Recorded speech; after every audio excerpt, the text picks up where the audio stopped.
हिंदुस्तान है, हिंदुओं का देश है। यहाँ मुसलमानों का जो चल रहा है आज के दौर में वो सारा का सारा समाप्त होना चाहिए। जहां उंगली टिकाते वक्फ बोर्ड वो उसकी जमीन हो गई, ये सब नहीं होएगा। अगर हम अपनी प्रॉपर्टी के कागज नहीं दिखाएंगे तो हम उसके मालिक कैसे हो जाएंगे? छोटी मोटी बात भू माफिया क्यों कह रहे हो वक्फ बोर्ड को? उन्हें तो दान में मिली है जमीन, तो उन्होंने ली है। किसने दिया नाम बताइए आप। राजाओं ने दी है, मौलानाओं ने दी है, बड़े बड़े लोगों ने दी है, सरकारों ने दी है। सरकार ने दिया, ये बोल। अगर वक्फ बोर्ड हटा तो इससे फायदा जो सच्चे मुसलमान हैं, जो वास्तविक में मुसलमान हैं, उनको फायदा होगा इसका। और जो घाटा किसको होगा? जो दोगले मुसलमान हैं और जो दोगले हिंदू हैं, उनको घाटा होगा। नमस्कार, मैं हिमांशु और इस वक्त आप देख रहे हैं तहलका दिल्ली। मेरी मौजूदगी इस वक्त जंतर मंतर पर है और यहाँ पर हिंदू संगठन के बहुत सारे लोग इकट्ठे हुए हैं और उनकी मांग है कि अपनी बोर्ड है उसे खत्म किया जाए और कहीं ना कहीं वक्फ बोर्ड संशोधन जो बिल है, जो एक्ट है, वो लागू किया जाए। तो जुड़ते हैं, बातचीत करते हैं और जानने का प्रयास करते हैं किन मांगों को लेकर लोग यहाँ पर पहुंचे हैं। आइए मेरे साथ, क्या क्या मांग है आपकी? वक्फ बोर्ड पूर्ण रूप से समाप्त होना चाहिए। ये हिंदुस्तान है, हिंदुओं का देश है। यहाँ मुसलमानों का जो चल रहा है आज के दौर में वो सारा का सारा समाप्त होना चाहिए। भाईचारा भाईचारा कहते कहते वक्फ बोर्ड जिसको देखे वो उनकी जमीन हो जाएगी। मेरा नाम दीपक शर्मा है जी और मैं सनातनी संघ का राष्ट्रीय अध्यक्ष हूँ। ये जो वक्फ बोर्ड है, ये हिंदुओं की प्रॉपर्टी पूरे के पूरे गांव अपने नाम लिखवा रहा है। जहां उंगली टिकाते वक्फ बोर्ड वो उसकी जमीन हो गई, ये सब नहीं होएगा। इनको खत्म करना है। वक्फ बोर्ड एक भू माफिया बन के रह गया, जैसा कि योगी जी ने बोला है। कैसे खत्म करेंगे? गवर्नमेंट बिल लेके आई है, मोदी जी के बिल लेके आए हैं कि भू माफिया है, इसको खत्म करना है।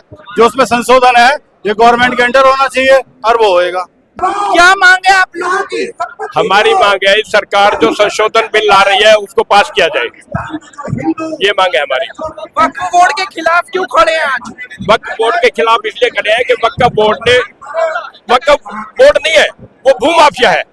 उसने जिस जमीन पे हाथ रखा भाई ये जमीन मेरी है, तो क्या आप बताइए, आपको मकान दुकान आपकी प्रॉपर्टी में किसी चीज में हाथ रख दूं और उस पे कब्जा कर लूं तो सरकार का छुड़वा के आपको देना क्या नाजायज है या गलत है? आपका क्या हड़प लिया?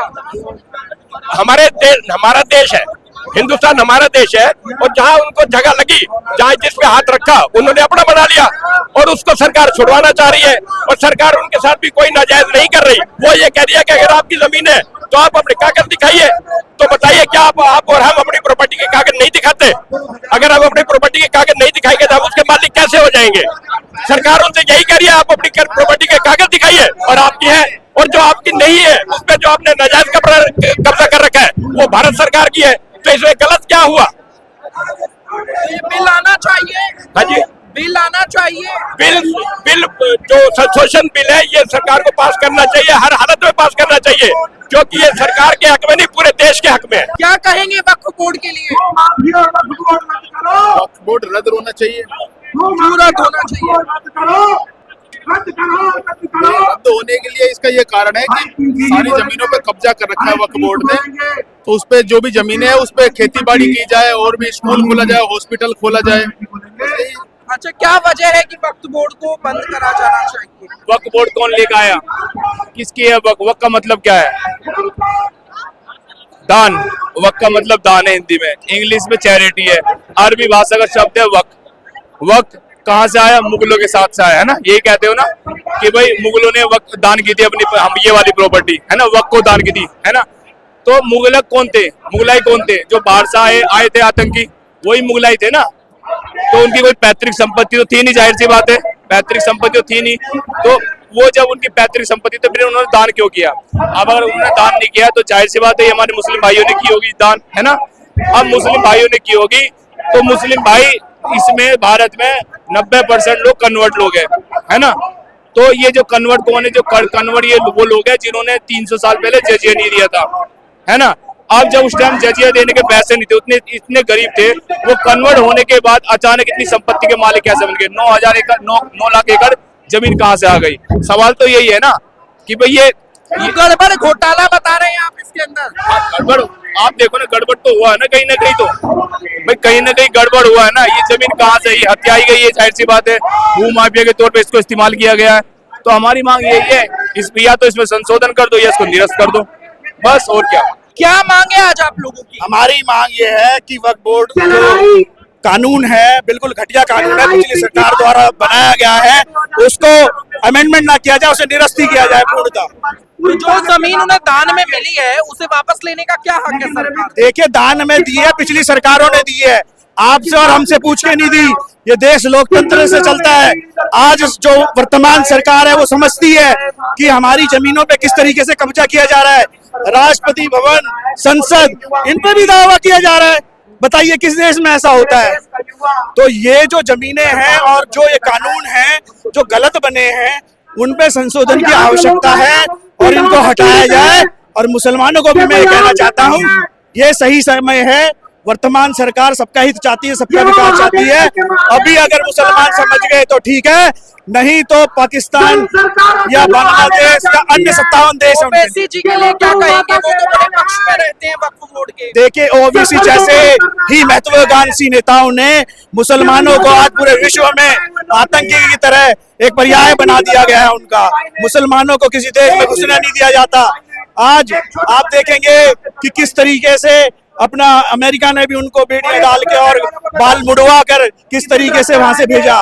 तो मैं ये सिर्फ यही कहना चाहता हूं कि वक्फ बोर्ड जो है वो देश के खिलाफ है, संविधान के खिलाफ है और यहाँ की जो सबसे बड़ी जनसंख्या है उसके खिलाफ है। ईसाईकरण और मुस्लिम, ये तीन शब्द हमारे देश में सबसे बड़े कलंक है। क्यों कलंक? ये कलंकित बनाया गया उन विदेशी आक्रांतों का द्वारा जिनको हमारे देश को लूट खसोट की योजनाओं का अनुसार आकर यहाँ पे बसे हुए। मुस्लिम टैक्स भी भरते हैं, मुस्लिम वोट भी देते हैं। एक कानून सनातनियों के लिए तो बना दो, या सब मुसलमान के लिए बनाओगे, वर्ग वोट भी दे दो, सब एक सनातन वोट भी बनवा दो। हम भी खुशी लेकर थे। हिंदू संगठन भी तो बने हुए इतने। अरे हिंदू संगठन बने हुए, तो एक बात बताओ ना, इतनी तो हिंदुस्तान में कितनी प्रॉपर्टी, सारी प्रॉपर्टी तो वर्ग बोर्ड के नाम पे। हमारे नाम पे क्या है? कुछ भी नहीं, सनातन के नाम पे। तो वक्फ बोर्ड हटेगा तो कोई असर होगा? क्यों नहीं असर होगा? कॉलेज बनेंगे, हॉस्पिटल बनेंगे, स्कूल बनेंगे और बहुत सी चीजें बनेंगी। छोटी मोटी बात। भू माफिया क्यों कह रहे हो वक्फ बोर्ड को? उन्हें तो दान में मिली है जमीन, तो उन्होंने ली है। किसने दिया दान में? किसने दिया? नाम बताइए आप। राजाओं ने दिया, मौलानाओं ने दिया, बड़े बड़े लोगों ने किसी दिया, राजा सरकारों ने दिया, सरकार ने दिया, ये बोलो। हाँ। किसी राजा ने नहीं दी, किसी मौलवी ने नहीं दी, किसी मुस्लिम ने दी, किसी दान दिया? किसने दान दिया? आप नाम बता दो। कहते हैं देश तो मुगलों का था। पेपर मांग लो वर्ग बोर्ड के, पेपर मांग लो वर्ग बोर्ड के। वो खुद कह रहे हम पे पेपर नहीं हो। ओबीसी ने एक इंटरव्यू में कहे ना कि हम पे तो पेपर ही नहीं है जी, हम तो हो जाएंगे, निहत्ते हो जाएंगे। उनने बोला। आपको नहीं लगता कि अगर वक्फ बोर्ड बंद होने की मांग आएगी और अगर ऐसा हो जाता है तो दंगे भी हो सकते हैं? भाई दंगे होंगे तो होंगे, फिर इसमें क्या कर सकते हैं? प्रशासन का डर नहीं लगता आपको? क्यों डरेंगे भाई? क्या करेंगे दंगे हो गए तो? दंगे होंगे तो होंगे भाई, लड़ा जाएगा, उसमें क्या होगा? फिर कोई हमारे चूड़ियां थोड़ी ना पहन रखी, कोई हमसे लड़ेगा तो हम शांत बैठेंगे, हम नहीं लड़ेंगे। वो सरकार ला रही है कानून, हम तो भाई साथ में सरकार के साथ खड़े हुए हर तरीके से। वक्फ बोर्ड को हटाने की क्या जरूरत पड़ेगी? सर देखिए, वक्फ बोर्ड को हटाने की हमें ये जरूरत पड़ी क्योंकि जो वक्फ बोर्ड है वो सिर्फ हिंदुओं के मंदिरों पे कब्जा कर रहा है और हमारी ही पुश्तैनी प्रॉपर्टियों पे अपना हक जमा रहा है। बस एक दावा ठोकता है वो जमीन उसकी हो जाती है, गवर्नमेंट भी कुछ नहीं कर पाती। तो सरकारें कहाँ सो रही हैं? क्यों एक्शन नहीं लेती? देखिए, सरकारें नहीं सुन रही है, तभी तो जनता को जमीन पे आना पड़ा है, धरातल पे आकर के अपनी मांग रखनी पड़ी है। अगर ये प्यार से मान जाते तो हमें धरातल पे आना ही नहीं पड़ता, हिंसा पे उतरना ही नहीं पड़ता। देखिए, अभी धरातल पे आए, अभी हिंसा नहीं कर रहे हैं, लेकिन अगर उन्होंने अभी भी बात नहीं मानी तो दुनिया हिंसा भी करेगी। दिक्कत क्या है वक्फ बोर्ड से? अगर वो जमीन उन्हें दान में मिली है तो आपको क्या दिक्कत है? सर, किसने दी है दान में? पहले उस इंसान का नाम बताइए। जब हिंदू ने जमीन खरीदी है और उसकी मर्जी नहीं है कि उसने दान में नहीं दी है, तो फिर आप कैसे कह सकते हो कि वो उनकी दान दी है? मैंने सुना है कि इन्होंने कहा है कि अल्लाह की जमीन है। अब आप बताइए, अल्लाह किसी को दिखाई नहीं देते हैं, तो वो जमीनें कहाँ से खरीद के गए? किससे खरीदी उन्होंने?